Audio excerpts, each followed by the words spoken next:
Perkenalkan, nama saya Gracielanda Pasaribu, NIM 51121910008 dari kelas Manajemen Ekstensi A.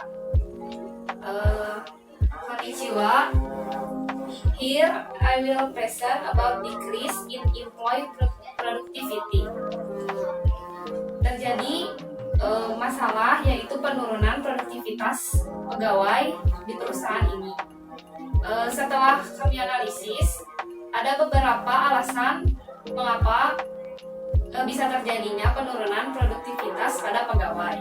Yang pertama adalah keterampilan dan peralatan yang tidak memadai. Yang kedua adalah tidak adanya atau kurangnya pengawasan dari atasan. Yang ketiga adalah komunikasi yang buruk. Dan yang keempat adalah tidak adanya pengakuan. Selanjutnya, saya akan menjelaskan tentang keterampilan dan peralatan yang tidak memadai. Alasan yang pertama adalah keterampilan dan peralatan yang tidak memadai.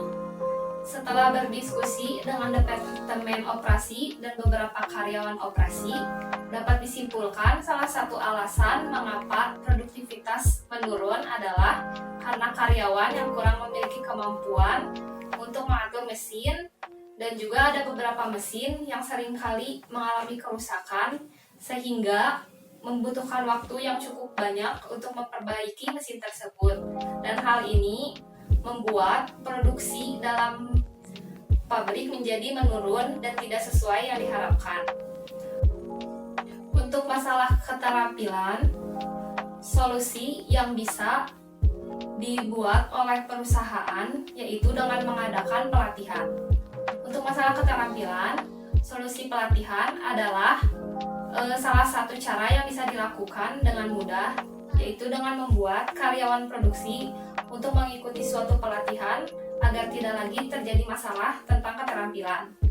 Lalu untuk masalah dengan peralatan yang tidak memadai, perusahaan bisa membuat solusi, yaitu salah satunya adalah membeli mesin baru, sehingga produktivitas dalam pabrik dapat berjalan tanpa masalah sesuai yang diharapkan.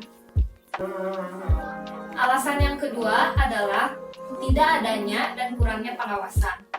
Alasan lain mengapa produktivitas menurun adalah tidak adanya atau kurangnya pengawasan dari atasan langsung. Atasan harus mulai mempertimbangkan untuk melihat lebih dekat lagi agar bisa mengetahui apa saja yang terjadi, apa saja masalah yang terjadi di produksi. Untuk masalah yang satu ini, salah satu solusi yang bisa dibuat oleh perusahaan adalah dengan berdiskusi. Diskusi di sini artinya adalah diskusi antara atasan langsung dan para bawahan.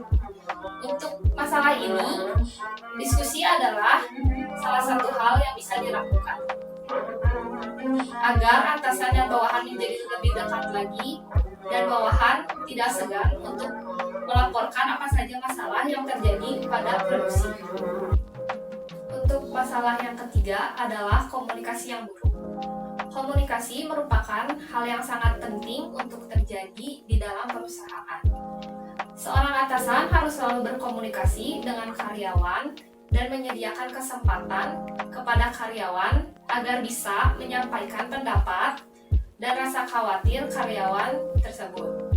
Seorang atasan harus lebih terbuka lagi dan menjelaskan tentang bisnis secara menyeluruh. Solusi untuk permasalahan komunikasi yang buruk ada dua. Yang pertama adalah lingkungan kerja. Maksud lingkungan kerja di sini adalah kita sebagai masyarakat di perusahaan harus bisa membuat lingkungan kerja yang baik yang memungkinkan karyawan untuk melampiaskan pendapatnya yang baik maupun yang buruk sekalipun tentang apapun. Lalu solusi yang kedua adalah pengaduan.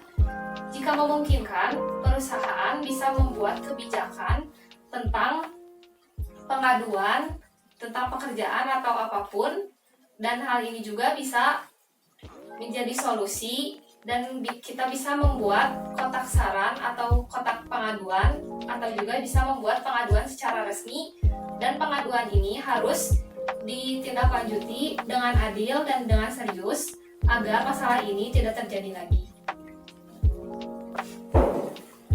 Masalah yang terakhir adalah tidak adanya pengakuan. Faktor terakhir yang membuat produktivitas menurun pada karyawan di suatu perusahaan adalah karyawan tidak mendapatkan pengakuan atas kinerja positif yang dilakukannya pada perusahaan. Hal ini sangat memungkinkan bagi karyawan untuk keluar dari perusahaan karena tidak merasa dihargai oleh perusahaan, padahal kinerjanya yang sangat baik. Solusi yang bisa dilakukan untuk masalah ini ada 3. Yang pertama adalah kenaikan gaji atau bonus. Apabila karyawan melakukan pekerjaan atau kinerja yang positif, maka perusahaan seharusnya melakukan atau menaikkan gaji karyawan atau memberikannya bonus agar karyawan lebih bisa mendapatkan motivasi lagi untuk membuat kinerjanya semakin lebih baik untuk kedepannya. Lalu yang kedua adalah pujian secara pribadi. Pujian secara pribadi juga dapat membuat hati karyawan senang. Pujian secara pribadi ini hanya dilakukan oleh atasan dan karyawannya saja. Tetapi hal ini juga bisa membuat karyawan merasa dihargai dan kinerjanya semakin meningkat. Dan yang terakhir adalah apresiasi di depan umum. Hal ini bisa dilakukan dengan memberikan karyawan tersebut penghargaan di depan umum, yaitu di depan semua karyawan perusahaan. Sekian presentasi dari saya. Mohon maaf apabila ada kekurangan. Thank you for your attention. Arigatou gozaimasu.